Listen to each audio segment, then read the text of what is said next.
जबकि बाबा साहब क्या कह के गए कि सबका मत एक बराबर होगा, लेकिन ये पहली सरकार है जिसने मत की वैल्यू घटाई और बढ़ाई है। ठीक है, मुसलमानों के वोट की कोई वैल्यू नहीं बची। तुम कितने भी ज्यादा बहुसंख्यक हो, ठीक है, तुम्हारे वोट देने से कोई फर्क नहीं पड़ता, तुम्हारा नेता नहीं खड़ा करेंगे। विपक्ष के पास अच्छा होम मिनिस्टर भी है, मायावती को बना दो। ठीक है, विपक्ष के पास अच्छा एजुकेशन मिनिस्टर है। ठीक है, मनीष सिसोदिया को बना दो। ठीक है भाई, बहुत चेहरे हैं, इधर सिर्फ और सिर्फ प्रधानमंत्री है, एक ही चेहरा है, और विपक्ष के पास इतने चेहरे हैं कि पूरी कैबिनेट ला सकते हैं। समर्थन करने से, किसी के जीत जाने से किसी की बुद्धिमत्ता साबित नहीं होती कि वो इंटेलिजेंट है। जीता कैसे भी जा सकता है, छल कपट, ठीक है, लोगों को बेवकूफ बना के। एक सेल्समैन ही दिन भर में 100 लोगों को बेवकूफ बना सकता है, और वो तो गुजरात से है, इतना बड़ा सेल्समैन। तो देश को मूर्ख बना दिया तो क्या बड़ी वोट लेने के लिए ये कहना पड़े हिंदुओं जाग जाओ, तो उसका क्या मतलब है? हिंदुओं की वोट की कीमत ज्यादा हो इसके लिए, और मुसलमानों का वोट हमें चाहिए नहीं। मुसलमान नेता नहीं है उस पार्टी में, मुसलमान लीडर नहीं है, तो जिसने वोट की भी कीमत लगा दी उसका नाम नरेंद्र मोदी है। चुनाव आयोग छुट्टी पर चल रहा है आजकल, ठीक है, और मोदी आयोग चल रहा है दबाकर।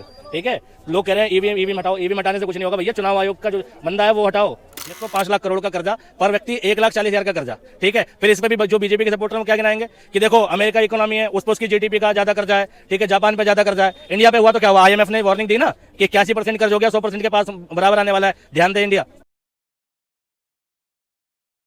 तो लोग तो यही कह रहे हैं ना कि मोदी है तो मुमकिन है सारे देश में। वो एक गाना सुना है, कुछ तो लोग कहेंगे, लोगों का काम है कहना। ठीक है, तो भैया छोड़ो इन बातों को, इन बातों में नहीं हमें रहना।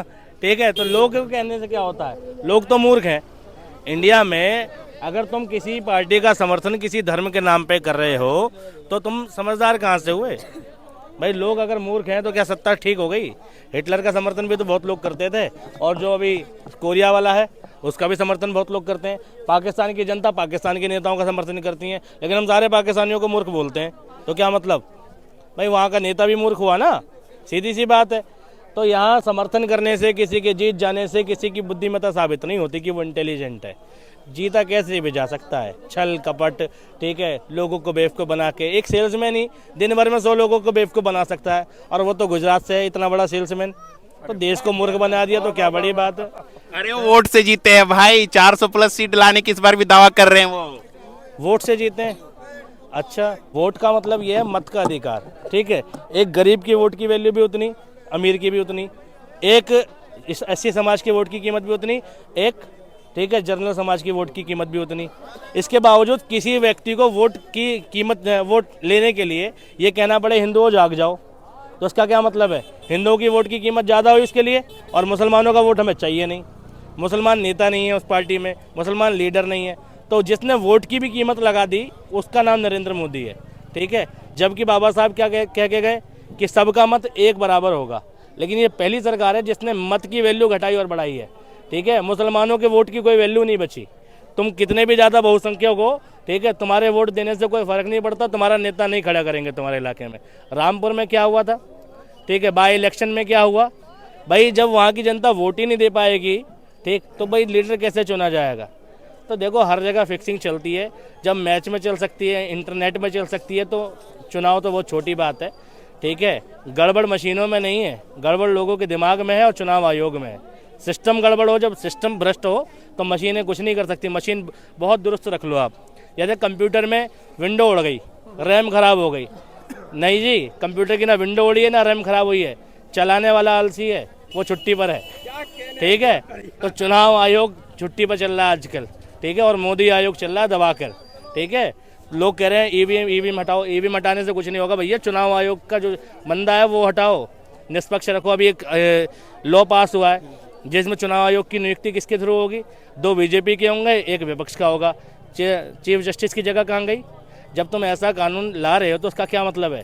डायरेक्टली या इनडायरेक्टली तुम देश को डिक्टेटरशिप की तरफ ले जा रहे हो, तानाशाही की तरफ ले जा रहे हो। ठीक है, और ये हो रहा है धीरे धीरे धीरे धीरे।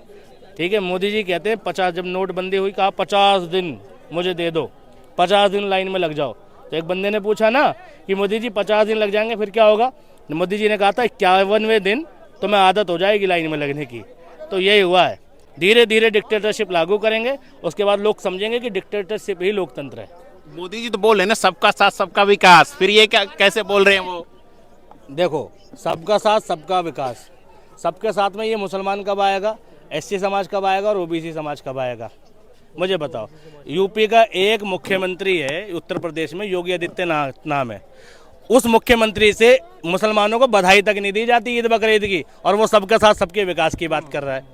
एक इश्तेहार, एक ट्वीट, एक एडवर्टीजमेंट दिखा दो जिसमें योगी आदित्यनाथ ने कहा हो कि ईद उल फित्र और ईद उल अजहा की दिली मुबारकबाद मेरी तरफ से। दिया है क्या? फिर कैसे साथ दे दिया भाई?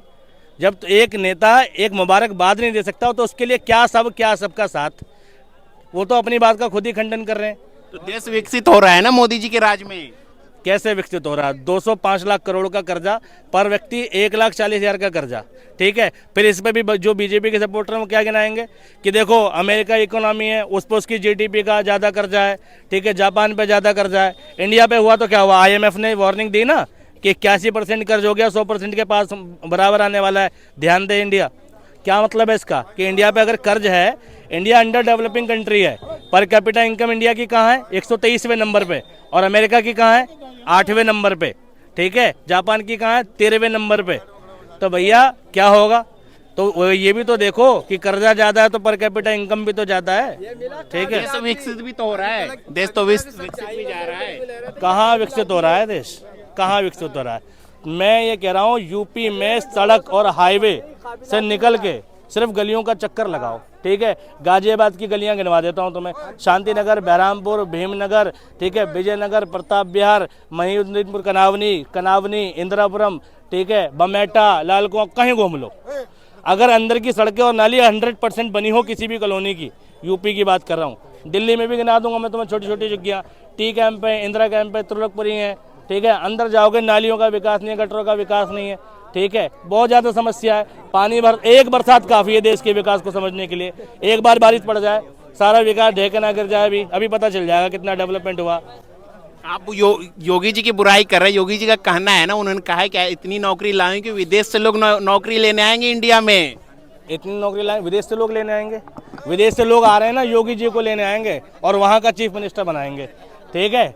और फिर वहाँ के लोगों का प्रोटेस्ट झेलेंगे योगी जी। कौन आएगा विदेश से यहाँ नौकरी लेने? पहले करेंसी तो डॉलर के बराबर कर लो भाई। इंडिया की करेंसी डॉलर में कहाँ जा रही है? पिछड़ रहा है या उभर रहा है रुपया? ये बताओ। जब डॉलर ही के बराबर नहीं पहुंची करेंसी, उल्टा और मोदी जी के राज में रुपया गिर गया, तो जब डॉलर के बराबर पहुंचेगा तभी तो कुछ होगा। तो कैसे आ जाएगा विदेश का कोई आदमी?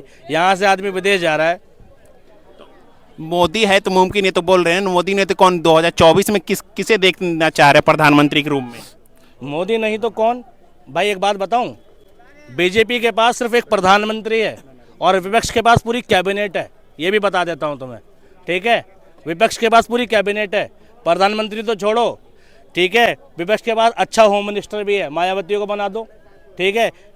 विपक्ष के पास अच्छा एजुकेशन मिनिस्टर है, ठीक है, मनीष सिसोदिया को बना दो, ठीक है।